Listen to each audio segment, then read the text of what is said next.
అందరికీ నమస్కారం. కథల పల్లకి ఛానల్కి స్వాగతం. ఇప్పుడు మనం ఎదలోని ప్రేమ పార్ట్ 8 విందాం. ఆ మరుసటి రోజు చరణ్ అన్యమనస్కంగానే రెడీ అవుతున్నాడు కాలేజ్కి వెళ్ళడానికి. శృతి రానని చెప్పడంతో కాలేజ్కి వెళ్ళాలనిపించట్లేదు తనకి. కానీ వేణు ఒక్కటే గోల, నువ్వు రాకపోతే బోర్ కొడుతుందిరా మామ, అయినా రేపటి నుంచి శృతి కూడా వస్తుంది కదా కాలేజ్కి, ఈ ఒక్కరోజే కదా అన్నాడు వేణు. ఇలా ఆలోచిస్తూనే బైక్ స్టార్ట్ చేశాడు చరణ్. అవతల రెండు కళ్ళు చరణ్ కోసం ఎదురు చూస్తున్నాయి. కావాలనే బస్ మిస్ చేసుకుంది. అబ్బా వీడేంటి ఇంకా రావట్లేదు, అనవసరంగా బస్ మిస్ చేసుకున్నాను అని మనసులో అనుకుంటూ ఉండగా చరణ్ కనిపించడంతో అమ్మయ్య బ్రతికించాడులే అంటూ షేర్ ఆటోల కోసం ఎదురు చూస్తున్నట్టు యాక్టింగ్ చేస్తున్న ఆమె దగ్గరకు వచ్చి, ఏంటి ఇక్కడున్నావు అన్నాడు చరణ్. తను అప్పుడే చూసినట్టుగా, హాయ్ చరణ్, అది బస్ మిస్ అయింది, ఆటోల కోసం చూస్తున్నాను అంది అటు ఇటు చూస్తూ. అతడేం మాట్లాడకపోవడంతో, ఏంటి వీడు కొంపతీసి నన్ను ఎక్కమని అడగడా ఏంటి, అలానే చూస్తున్నాడు కానీ ఏం మాట్లాడట్లేదు అని తనలో తను మదన పడిపోతోంది. ఇంతలో చరణ్ రా ఎక్కు అంటుండగా తన మాట పూర్తి కాకుండానే టక్కునెక్కేసి కూర్చుంది. ఎక్కినప్పటి నుంచి మాట్లాడుతూనే ఉంది. ఈ వాగుడికైనా ఎలా భరిస్తున్నాడో ఏమో పాపం ఆకాష్ అనుకున్నాడు చరణ్. నీకిప్పటికే ఆకలేసి ఉండాలే అన్నాడు ఆలోచిస్తున్నట్టుగా చరణ్. నీకెలా తెలుసు అంది ఆశ్చర్యపోతున్నట్టుగా కళ్ళు పెద్దవి చేసి అడిగింది. చరణ్ మొదటిసారిగా తన గురించి ఆలోచించడం చాలా థ్రిల్లింగ్గా అనిపించింది తనకి. ఇలా వాగుతుంటే ఎందుకు ఆకలిగా అనిపించదు అన్నాడు నవ్వుతూ. అని మూతి ముడుచుకుంది. బైకో చోట ఆపి లోపలికి నడిచారు ఇద్దరు. ఎదురుగా మంచి ఫుడ్ పెట్టుకుని కూడా తన వైపు చూస్తుండడంతో, తిను, నా వైపు చూస్తే ఆకలి తీరిపోతుందా ఏంటి అన్నాడు చరణ్. నిజంగా నేను చూస్తుంటే నా ఆకలి తీరిపోతుందిరా అనుకుంది మనసులో. కానీ పైకి మాత్రం నేనేదో చేస్తుంటే వేళ్ళు కట్ అయిపోయాయి, కొంచెం తినిపించవా ప్లీజ్ అంది బ్రతిమలాడుతున్నట్లు. తనలా అడిగేసరికి చేసేదేం లేక చరణ్ తినిపించడం మొదలుపెట్టాడు. 2 ముక్కలు బాగానే తింది. 3వ ముక్క దగ్గరికి వచ్చేసరికి చరణ్కి చుక్కలు చూపించింది. కావాలనే వేళ్లకు పెదాలు తగిలించడం చేసేసరికి చరణ్ అయోమయానికి గురయ్యాడు. ఏందిరా నాయనా, ఇది కావాలనే చేస్తోందా లేకపోతే తెలియకుండా అలా జరిగిపోతుందా, ఏమీ తెలియట్లేదే అని ఈ గందరగోళంలోనే తినిపించడం పూర్తయిపోయింది. ఇప్పుడు కొంచెం రిలాక్స్డ్గా అనిపించి వెళ్దామా అన్నాడు చరణ్. అప్పుడేనా, ఇంకొంచెంసేపు కూర్చుందాం అంది. అవతల కాలేజ్కి టైం అయిపోతుంది, పద పద అన్నాడు చిరాగ్గా. ఆ శృతితో అయితే గంటల గంటలు మాట్లాడతావు కదరా, నాతో ఏమైంది, 1 గంటలోనే కాలేజ్ గుర్తొచ్చిందా నీకు అని తనలో తానే అనుకుని, వీడి పని చెప్తానుండు అనుకుంటూ ముందు చరణ్ వెళ్తుంటే తను వెనకాలే వస్తూ వస్తూ కావాలనే బెంచ్ కొట్టుకుని అబ్బా అంటూ గట్టిగా అరిచింది. ఏమైంది అంటూ పడిపోతున్న తను పట్టుకుని కుర్చీలో కూర్చోబెట్టి, ఏమైంది సడన్గా అలా అరిచావు అన్నాడు అయోమయంగా. కాలికి బెంచి తగిలింది. అబ్బా చాలా నొప్పిగా ఉంది, నడవలేకపోతున్నాను అంది.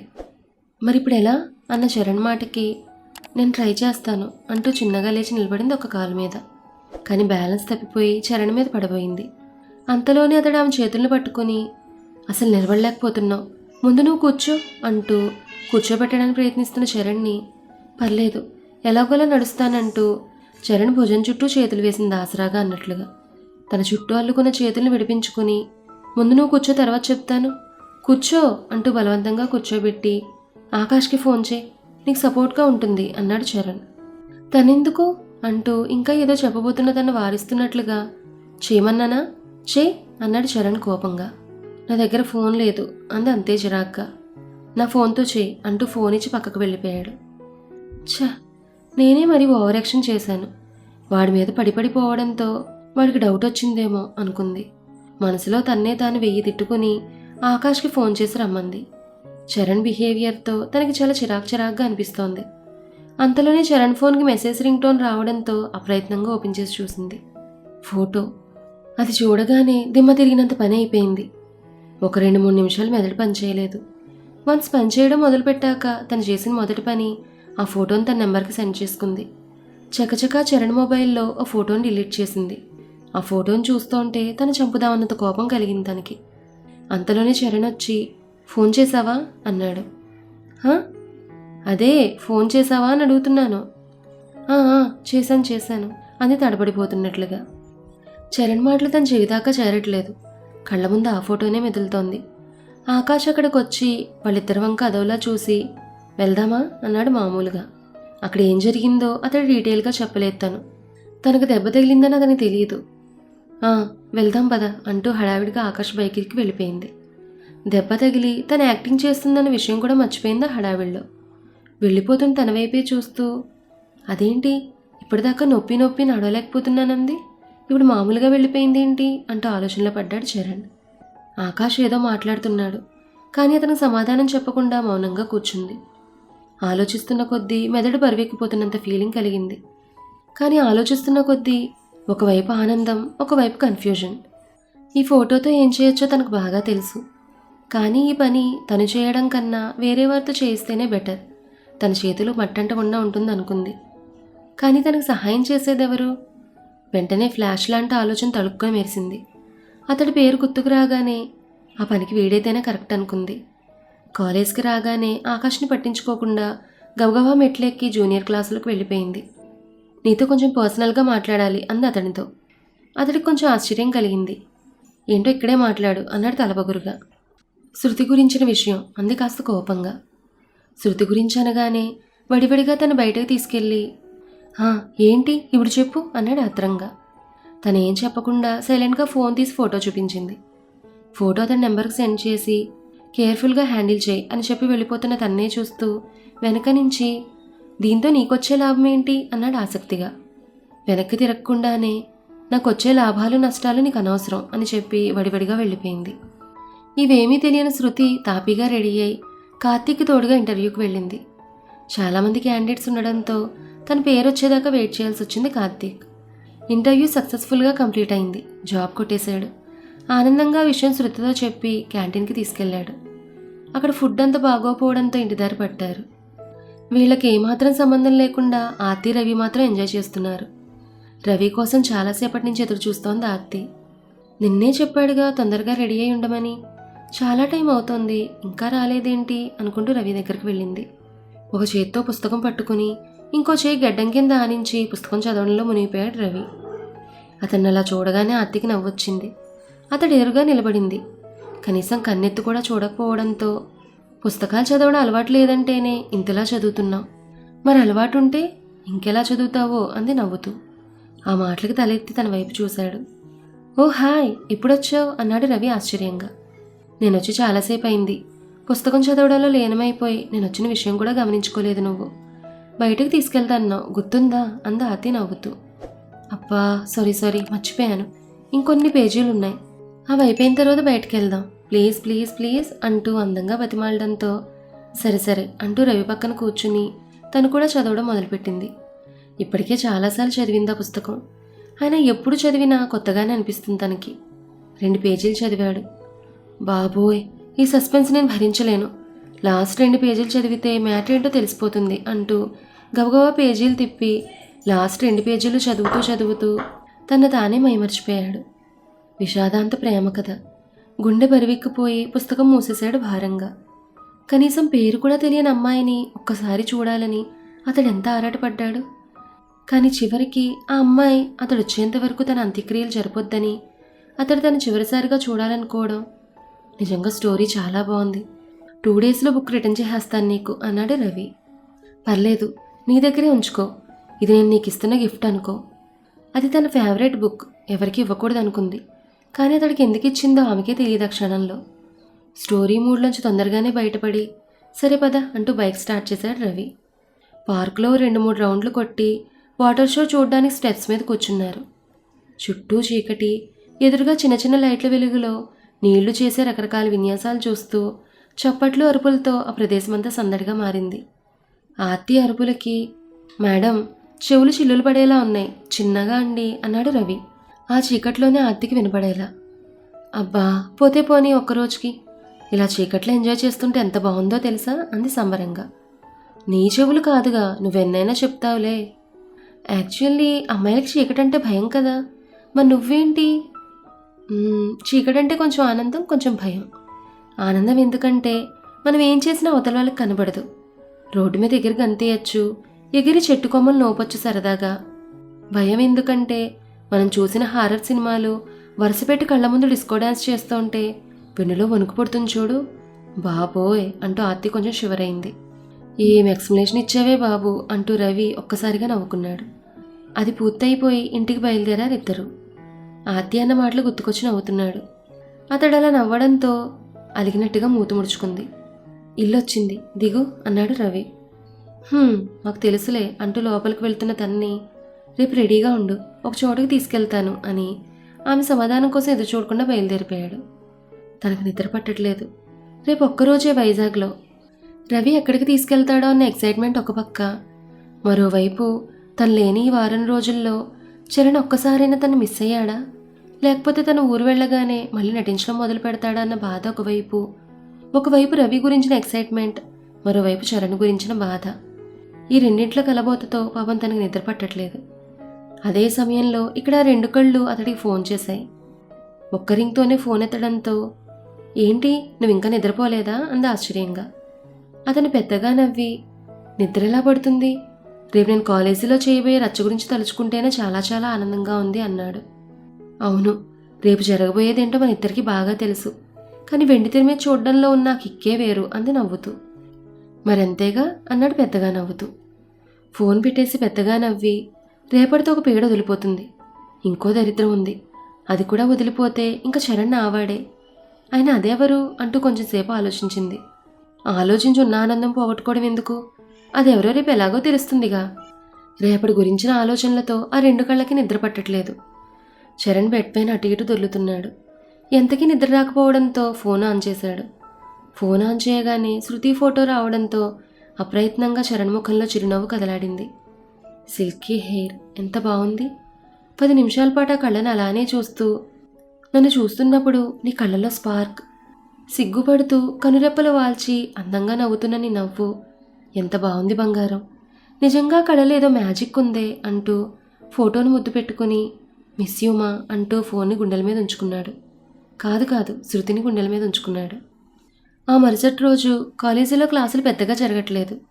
బోటనీ క్లాసు ఉంది, మేటనీ ఆట ఉంది, దేనికో ఓటు వేయరా అంటూ గుంపు పాట పాడితే ఇంకో గుంపు బోటనీ క్లాస్ అంటే బోరు బోరు అంటూ పాటలు పాడుకుంటున్నారు. అంటే ఇప్పుడు క్లాస్ ఎగ్గొట్టు మూవీకి వెళ్దామా అంటే ఎక్సైటింగ్గా అడిగింది పావని. పాపా పీసుశీల, మనకంత సీన్ లేదమ్మా, ఇదేమైనా సినిమానా, సినిమాలో చూపించినట్టుగా క్లాసులు ఎగ్గొట్టు వెళ్ళడానికి? ఇది రియాలిటీ అమ్మా, ఇక్కడ హెచ్ఓడి పర్మిషన్ ఇవ్వాలి, లెటర్ రాయాలి. అబ్బో చాలా తతంగా ఉంది బేబీ మనకి అంది నిఖిత. ఏం పర్లేదు, ఇవాళ క్లాసులు ఏం జరగట్లేదుగా, ల్యాప్టాప్లో మూవీ చూద్దాం, ఏమంటారు గాయస్ అంది శృతి ఉత్సాహంగా.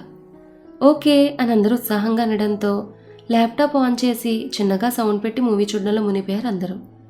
ఏంటి బంగారం మూవీ చూస్తున్నావా అన్నాడు మౌళి క్లాస్లోకి ఎంట్రీ ఇస్తూ.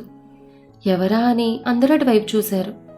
మౌళి మాత్రం సరాసరిగా శృతి దగ్గరకు వచ్చి, ఈ సినిమా ఏం చూస్తావులే గాని నేను ఇంకో సినిమా చూపిస్తాను, వస్తావా అన్నాడు వెకిలిగా. ఇన్ని రోజులు తన జోలికి కూడా రాని మౌళి ఇవాళేంటి సడన్గా ఊడిపడ్డాడు. ఎందుకో శృతి మనసు కీడు శంకిస్తోంది. శృతితో తడలా మాట్లాడడంతో, ఏంటి ఎక్స్ట్రాలు చేస్తున్నావు, పద నేను చూపిస్తాను సినిమా నీకు అంది శిరీష కోపంగా కాలర్ పట్టుకొని. శిరీష డార్లింగ్, కూల్, 2 విషయాలు శృతితో మాట్లాడడానికి వచ్చాను, అది కూడా చరణ్ గురించిన విషయాలు. ఆ 2 విషయాలు మాట్లాడి నేను సైలెంట్గా వెళ్ళిపోతాను. ఎప్పుడూ తలపొగరుగా మాట్లాడే మౌళి ఇలా డిఫరెంట్గా బిహేవ్ చేయడంతో తుఫాన్ ముందొచ్చే ప్రశాంత వాతావరణంలా అనిపించింది. చరణ్ గురించిన విషయాలనగానే శృతికి మనసులో ఒక రకమైన కలవరం మొదలైంది, ఏం చెప్తాడో అని. ఏంటో నువ్వు చెప్పేది అంటూ ఇంకా ఏదో అనుబోతున్న శిరీష్ని ఆపి, ఏంటో చెప్పు అంది శృతి సీరియస్గా. పైకి గంభీరంగా కనిపిస్తున్నా కూడా లోపల మాత్రం అతడు ఏం చెప్తాడా అన్న టెన్షన్. పైకి మాత్రం ఆ భయం కనిపించకుండా మామూలుగా ఉండడానికి ప్రయత్నిస్తోంది. మౌళి శృతి దగ్గరకు వచ్చి ఆమె కళ్ళలోకి చూస్తూ, మొదటి విషయం, చరణ్కి తాగుడు అలవాటుంది అన్నాడు మౌళి. ఏం చెప్తాడో అని హడలు చచ్చిన శృతి ఆ విషయం వినగానే భళ్ళుని నవ్వేసింది ఒక్కసారిగా. చేతులు కట్టుకుని మౌళి కళ్ళలోకి సూటిగా చూస్తూ, నాకెప్పుడో తెలుసు అంది. ఇక్కడ మౌళికి ఒక చెడ్డ అలవాటు ఉంది. ముందు నవ్విస్తాడు, ఆ తర్వాత ఎంత ఏడిపించాలో అంతా ఏడిపిస్తాడు. అతను శృతినే చూస్తూ క్రూరంగా నవ్వుతూ, చివరిసారిగా నీ నవ్వు చూడాలనిపించింది, అందుకే సిల్లి విషయాన్ని ముందు చెప్పాను అన్నాడు మౌళి. అతడి మాటలు చిరాగ్గా మొహం పక్క తిప్పుకుంది. ఈ విషయం చెప్పడం కన్నా చూస్తేనే బాగుంటుంది అంటూ ఫోటో బెంచ్ మీద పడేశాడు. శృతి చూడకపోవడంతో, ఒక్కసారి చూడు బంగారం అన్నాడు మౌళి పక్కకు తిప్పుకున్న తన ముఖం వైపు తిరిగి. అతడి వైపు కోపంగా చూస్తూ బెంచ్ మీద పడున్న ఫోటో వైపు కళ్ళు తిప్పింది. ఆ ఫోటోని చూడగానే ఒక్కసారిగా స్టన్ అయిపోయింది. ఆర్తి చరణ్ భుజం మీద చెయ్యి వేసి దగ్గరికి లాక్కుని బుగ్గ మీద ముద్దు పెట్టుకున్న ఫోటో అది. బొమ్మలా అలాగే నిలబడిపోయింది కొన్ని క్షణాల పాటు. అప్రయత్నంగా కళ్ళలోని కన్నీళ్లు చెంపల మీదుగా జారిపోతూ ఉండగా బెంచీలో నిస్సత్తువుగా కూలబడింది. ఎదురుగా ఫోటో మసకమసగ్గా కనిపిస్తోంది శృతి తడికన్నలకు. తను అలాగే చూస్తూ ఏడుస్తోంది శృతి. ఆ ఫోటోని చూడగానే కొన్ని సెకండ్ల పాటు అందరూ షాక్ అయిపోయారు. తర్వాత కుసుగుసుగా, ఎంత ప్రేమించిందే వాణ్ణి, అయినా వాడికి ఏం పోయే కాలమే, బంగారం లాంటి శృతిని పక్కనుంచుకుని కూడా ఇలాంటి వెధవ పనులు చేయడానికి. ఆ గుసగుసలేవి తనకు వినిపించట్లేదు. శిరీష వెంటనే తేరుకుని, ఎక్కడో ఏదో పొరపాటు జరిగింది, చరణ్ ఇలాంటి పనులు చేయడు, ప్లీజ్ శృతి ఏడవకు, అసలు నిజమేంటో తెలియకుండా అన్నం తప్పు పట్టడం కరెక్ట్ కాదు అంటూ తన కన్నీళ్లను తుడిచే ప్రయత్నం చేసింది. కానీ పొంగిపొర్లుతున్న గోదారమ్మ తల్లిలా ఆ కన్నీటిని ఆపడం శిరీష వల్ల కావట్లేదు. ఆ కన్నీళ్లతో తడిచిపోతున్న ఫోటోని తన చేతుల్లోకి తీసుకుని, ఇలా తడిపేస్తే ఎలా బంగారం, ఆ వెధవకు చూపించొద్దు అన్నాడు కసిగా మౌళి. మళ్ళీ అతడే, ఆ రోజు వాణ్ణెవడ్రా నువ్వని ఒక్క తోపు తోసేసరికి నువ్వు ఫీల్ అయిపోయి నా చెంప మీద లాగిపెట్టి కొట్టావు అంటూ ఫోటోలోని చరణ్ని చూపిస్తూ, వీడి కోసమా నువ్వు నన్ను కొట్టింది, ఇద్దరిని మెయింటైన్ చేస్తూ రాసలీలు నడుపుతున్న ఈ వెధవ కోసమా నన్ను కొట్టింది, ఆ రోజు వాడికి చిన్న దెబ్బ తగిలితేనే వెలవెల్లాడిపోయావు, మరి ఈ రోజు వాడిని ఇంత బాధ పెడుతున్నాడు, నేను నిన్నొక్కదాన్నే ప్రేమించాను, నిన్ను పొందడానికి ఏమైనా చేద్దాం అనుకున్నాను, కానీ వాడు కాలేజ్లో నిన్ను బయట ఇంకో దాంతో ఎఫైర్లు పెట్టుకున్నాడు, వాడి కాలర్ పట్టుకుని చెంప మీద కొట్టి అదెవరు అని నువ్వు నిలదీసి అడగగలవా, అంత ధైర్యం నీకుందా, ఇప్పటికైనా దగులుబాజీని వదిలేసి నా దగ్గరకు వచ్చేయి అంటూ తన దగ్గరకు రాబోతున్న మౌళి వైపు తలెత్తి చురుగ్గా ఒక చూపు చూసింది. ఎర్రటి ఆ కళ్ళు అగ్నిగోళాల్లో మండుతున్నాయి. ఆ కళ్ళను చూడగానే అప్రయత్నంగానూ కడుగు వెనక్కి వేశాడు మౌళి. అది కాదు శృతి అంటూ ఇంకా ఏదో చెప్పబోతున్న మౌళి మాటలు వినిపించుకోకుండా పరిగెత్తుతూ పై అంతస్తులో ఉన్న చరణ్ క్లాస్ రూమ్లోకి వెళ్ళింది. ఆమె వెనకాలే శిరీష, నిఖిత, మౌళి ఇంకా కొందరు ఏం జరుగుతుందన్న ఆసక్తితో ఆమె వెనకాలే వచ్చారు. అప్పుడే క్యాంటీన్కి వెళ్దామని చరణ్, వేణు రూమ్ బయటకు వచ్చేలోపు అటు నుంచి శృతి పరిగెత్తుతూ చరణ్ దగ్గర నిలబడింది రొప్పుతూ. ఏడ్చినట్టుగా ఉన్న ఎర్రటి కళ్ళు, జుట్టు చిందరవందరగా కొంచెం ముందుకు పడింది. ఒక్కసారిగా తను అలా చూడగానే ఏమైంది అంటూ తన దగ్గరకు వచ్చి ముందుకు పడిన జుట్టును సవరిస్తూ తన కళ్ళు తుడుస్తూ, ఏమైంది, ఎందుకు ఏడుస్తున్నావు శృతి అన్నాడు కంగారుగా. తన వెనకాలే వచ్చిన మౌళి చరణ్ ముందు నిలబడి చప్పట్లు కొడుతూ, బాబాయ్ ఏం యాక్టింగ్రా నీది, ఏం తెలియనట్లుగా ఏం మాట్లాడుతున్నావురా, శృతిని ట్రీట్ చేసినట్టే ఆ పిల్లను కూడా ట్రీట్ చేస్తావా, లేకపోతే ఇద్దరిని సమానంగా చూసుకుంటున్నావా అన్నాడు వెకిలిగా. అతడు ఏం మాట్లాడుతున్నాడో అర్థం కాక అయోమయంగా చూస్తున్నాడు చరణ్. చేసిన యాక్టింగ్ చాలు అంటూ ఫోటో చరణ్ ముఖం మీద కొట్టాడు. ముఖం మీద పడ్డ ఫోటోని చేతుల్లోకి తీసుకుని చూసి షాక్ అయిపోయాడు చరణ్. శృతి ఎందుకలా ఉందో ఇప్పుడు అర్థమైంది తనకి. అలా హఠాత్తుగా ముద్దు పెట్టుకుని ఫోటో తీసుకున్న ఆర్తితో 2 రోజులు మాట్లాడలేదు చరణ్. సరే, ఆ ఫోటో డిలీట్ చేశాను, ఇంకిప్పుడు అలా చేయను, ప్లీజ్ మాట్లాడు అని ఆర్తి అనడంతో చరణ్ మామూలు అయిపోయాడు. కానీ ఇప్పుడు ఆ ఫోటో మళ్ళీ ఎలా వచ్చింది? అయోమయంగా ఫోటో వంకనే అలానే చూస్తూ ఉండిపోయాడు. ఏ విషయమైతే శృతికి తెలిస్తే బాధపడుతుందో అని ఇన్ని రోజుల నుంచి దాచిపెట్టాడో ఆ విషయమే తెలిసిపోయింది తనకి. ఆర్తి విషయం చెప్పి శృతిని బాధపెట్టాలని అనుకోలేదు. శృతి బాధపడితే తట్టుకోలేడు. ఏ అమ్మాయి అయినా ప్రేమించిన వాడు తనకే సొంతం కావాలనుకుంటుంది. మరో అమ్మాయి దగ్గర ప్రేమ నటించడానికి కూడా ఒప్పుకోదు. ఒకవేళ ఒప్పుకున్నా కూడా అదెంతో నరకం. ఆ నరకాన్ని శృతికి ఇవ్వాలనుకోలేదు. అందుకే ఆర్తి విషయం శృతికి చెప్పలేదు. శృతిని అలా చూస్తుంటే అప్రయత్నంగా తన కళ్ళల్లో కన్నీరు. అది కాదు శృతి అంటూ గొంతు పెగల్చుకుని మాట్లాడబోతున్నాడు చరణ్. అంతలోకి మౌళి కల్పించుకుని, ఏది కాదురా, ఇదంతా అమ్మాయే చేసింది, నా ప్రమేయం లేకుండానని చెప్తావా అంటూ ఇంకా ఏదో వాగుతున్న మౌళిని అడ్డుకుని, ఇది వాళ్ళిద్దరి విషయం, వాళ్ళిద్దరే తేల్చుకుంటారు, నీకు అనవసరమైన విషయం ఇది అని వేణు కోపంగా అనడంతో, సరే సరే శృతి, నువ్వేం చేయాలనుకుంటున్నావు అదే చేయి అంటూ పక్కకు వెళ్ళి నిలబడ్డాడు మౌళి. అక్కడంతా నిశ్శబ్దం అలవుకుంది. అందరూ ఆసక్తిగా శృతి వైపే చూస్తున్నారు ఏం చేస్తుందో అని. ఈవెన్ ఎక్స్ప్లెనేషన్ ఇవ్వాల్సిన చరణ్ కూడా అలానే చూస్తుండిపోయాడు తన వంక. అప్పటిదాకా ఏడుస్తున్న శృతి కళ్ళు తుడుచుకుని ఉక్రోషంగా చరణ్ చెంప మీద గట్టిగా కొట్టి, ప్రాణం కంటే ఎక్కువగా ప్రేమించాను కదరా, నన్ను ఎలా మోసం చేయాలనిపించింది, అసలు నీకు మనసు ఎలా వచ్చిందిరా, ఇక నీ ముఖం నాకు ఎప్పుడూ చూపించుకో, పో పో ఇక్కడి నుంచి అంటూ నేల మీద కూలబడి చేతుల్లో ముఖం దాచుకుని వలవలా ఏడుస్తోంది శృతి. మరి ఆ తర్వాత ఏం జరిగిందనేది నెక్స్ట్ ఎపిసోడ్లో తెలుసుకుందాం. ఈ కథ మీకు నచ్చితే లైక్ చేయండి, షేర్ చేయండి. అలాగే మన కథల పల్లకి ఛానల్ని సబ్స్క్రైబ్ చేసుకోండి. ధన్యవాదాలు.